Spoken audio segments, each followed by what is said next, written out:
at risk across the world and threatened the National Oceanic and Atmospheric Administration, undermining our work to combat the climate crisis. This is just the start. I received, again, over 1,000 emails and calls this week demanding action. And that's why I introduced my first bill, the Stop Musk Act, to protect federal workers who are at the forefront of Elon Musk's power grab. Yeah, that's great. This bill is in direct response to what I'm hearing from my constituents, a demand for action. My bill prohibits retaliation of any kind against any federal employee who resists, prevents, or circumvents illegal or unconstitutional efforts led by Elon Musk or those he oversees. This is one of many tactics we are deploying. This multi-front battle will be fought in the courts, the halls of Congress, and the public sphere. In addition to our legislative and judicial tactics, our most powerful tool is public pressure. We are witnessing an assault on our democracy, make no mistake, and the Congressional Progressive Caucus will fight at every opportunity. We must stay loud, we must stay tight, we must press on. And with that, I will pass it to Congresswoman Velasquez. Good morning, and thank you, Chairman Casar, for bringing all of us together. The press might say, here they come again, you know, blah, blah, blah, blah, blah. But let me tell you and let me remind you, those dark days when we were fighting to preserve ACA or even pass the legislation, and we kept at it, organizing, mobilizing, until the public rise up and push back. And today, millions of Americans have access to decent health care because of the actions that we took. And we are here back again. And we will be at this every single day. Press conferences, protests, until the American people rise up and push back. This is a power grab by Donald Trump and Elon Musk. And every American should be concerned about this. You see, what really frustrates me? That the Speaker of the House doesn't have the courage to stand up and defend the integrity of the legislative branch. Well, I am not going to go silently without fighting and to say and to remind that this is not only unethical, it's illegal, and it is unconstitutional. And we will fight back every single day.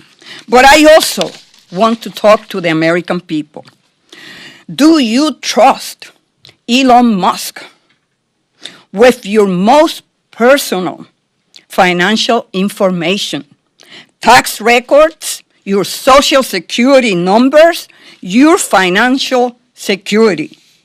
I don't trust Elon Musk with this information, and I know the American people don't either. I also don't trust Elon Musk with access of the payment system that controls upwards of $5 trillion in transactions every day.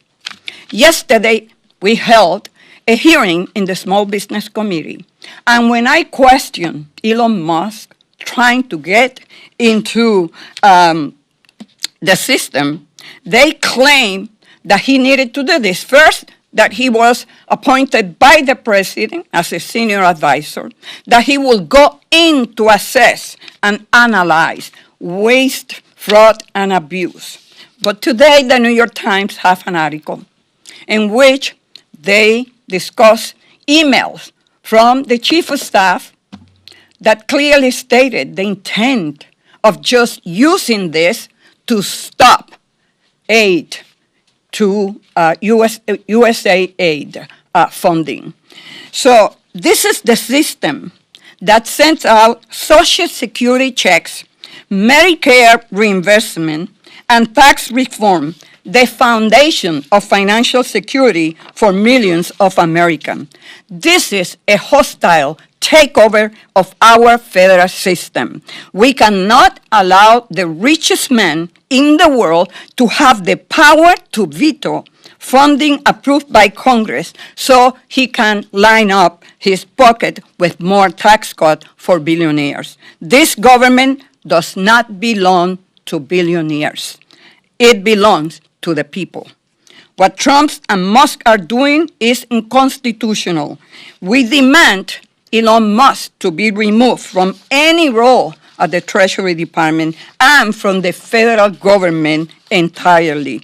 We are committed to using every tool at our disposal to stop this power grab. And with that, I will recognize now the chairman, the ranking member, soon to be chairman of the Natural Resources Committee, Representative Hoffman. Thank you, Nydia. Well, thank you, folks, and good morning.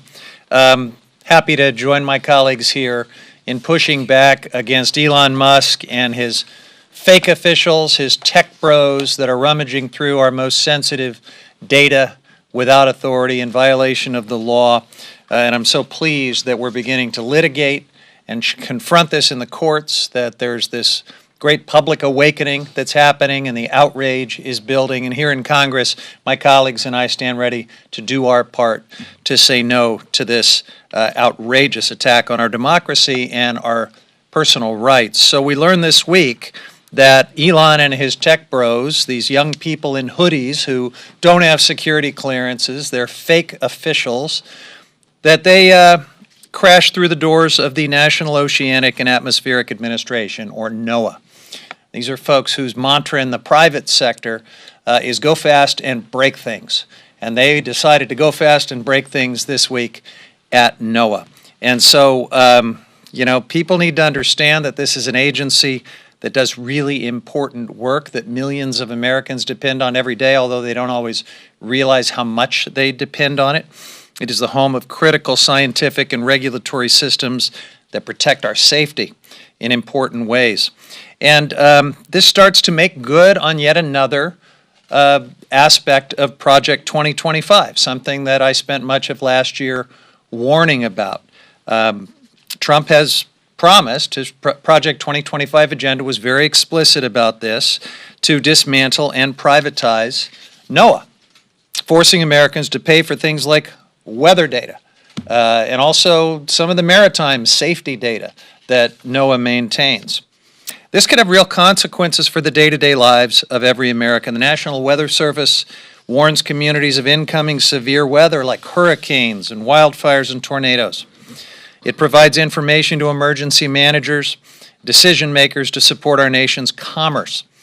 NOAA's weather forecasts are used by aviation experts to prevent airline disasters, to keep our skies safe for millions of travelers that crisscross the country every day. And cuts to these programs and agencies, make no mistake, will put people in danger.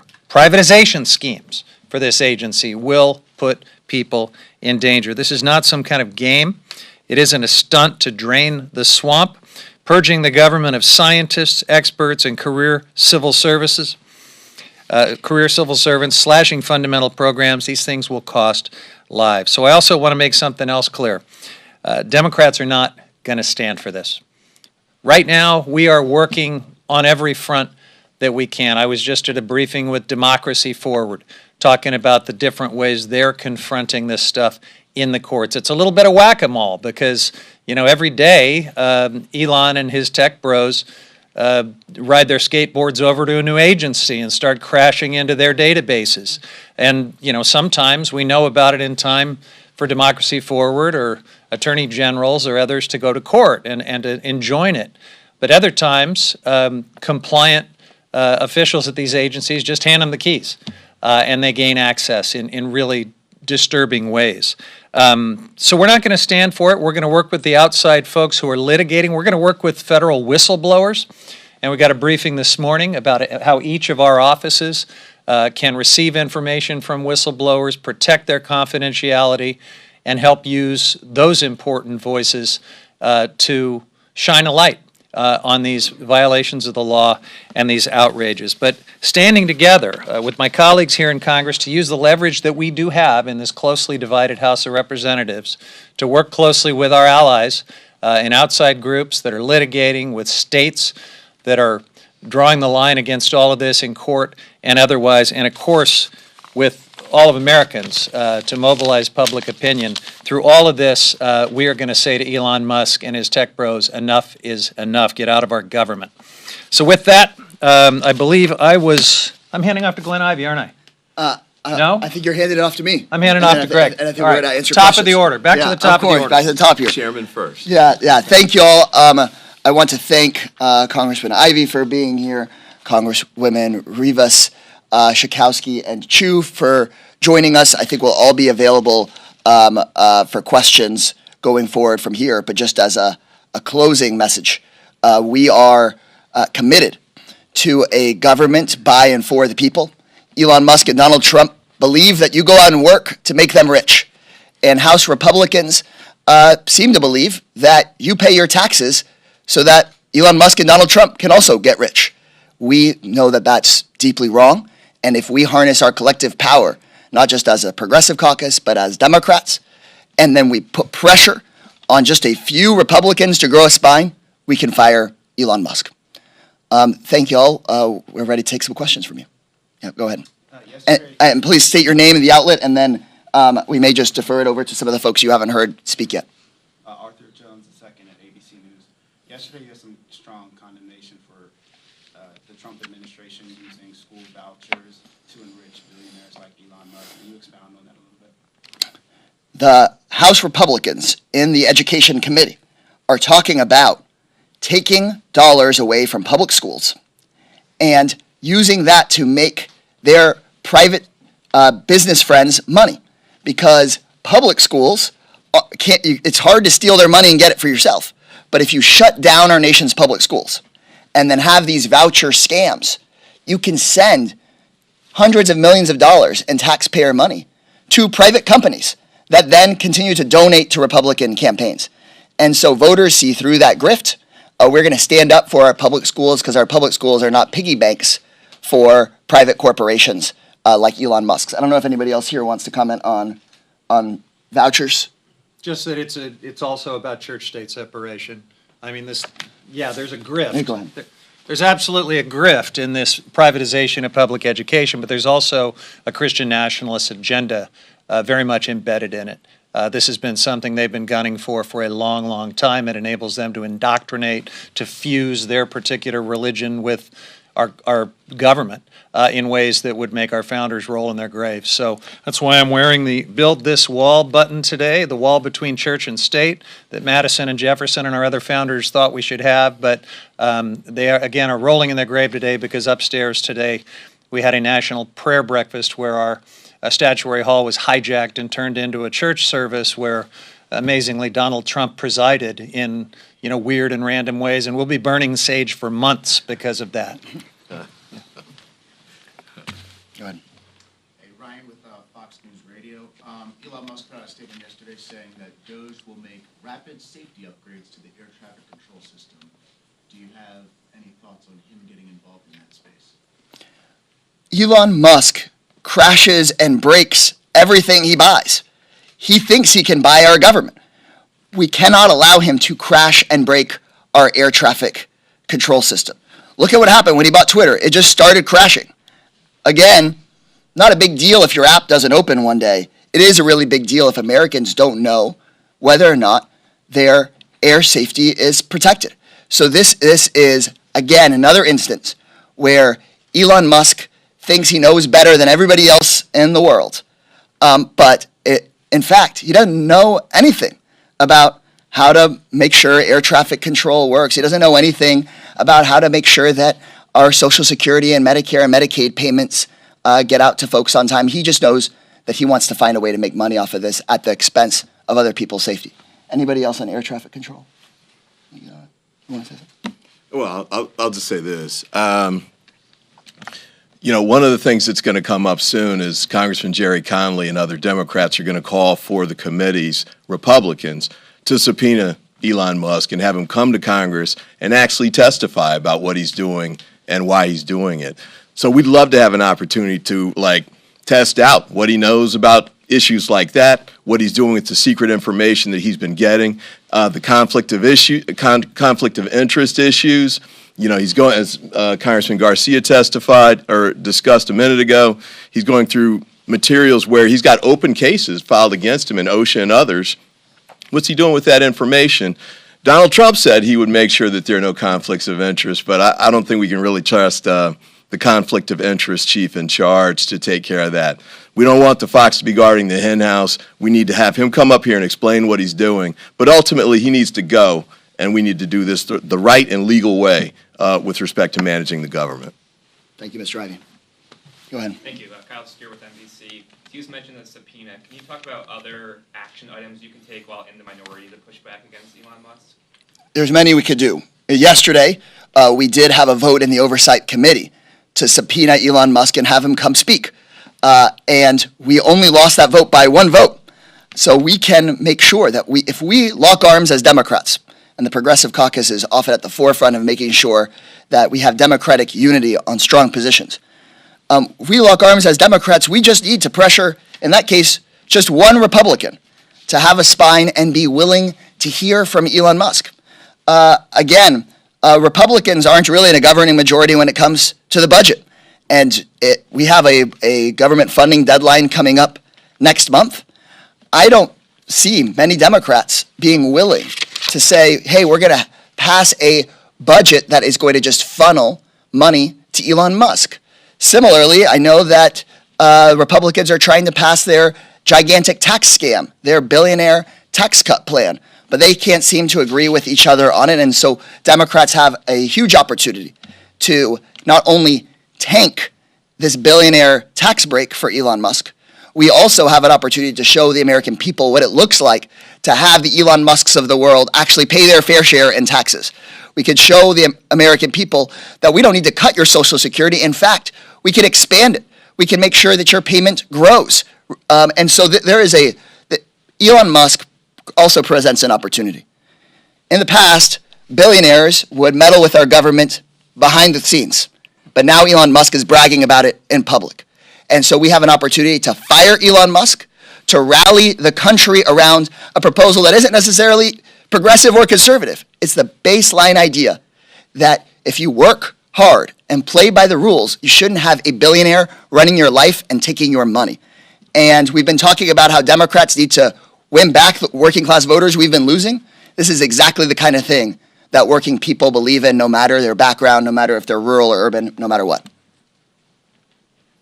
Alex with Fox News. I'm just wondering, one of your members recently referred to Elon Musk as Nazi nepo baby. Is that sort of language productive? I haven't seen what that quote is, and so I think what you're hearing clearly from us right here is that our message is very clear. Elon Musk shouldn't be allowed to steal your money. Elon Musk shouldn't be allowed to steal your data. Elon Musk should not be not only illegally shutting down services that benefit Americans, House Republicans should have the guts to say something about it.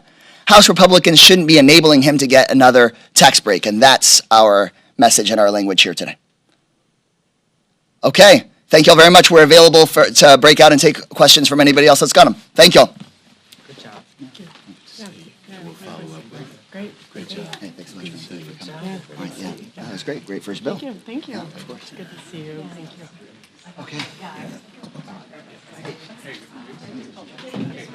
Things have certainly accelerated.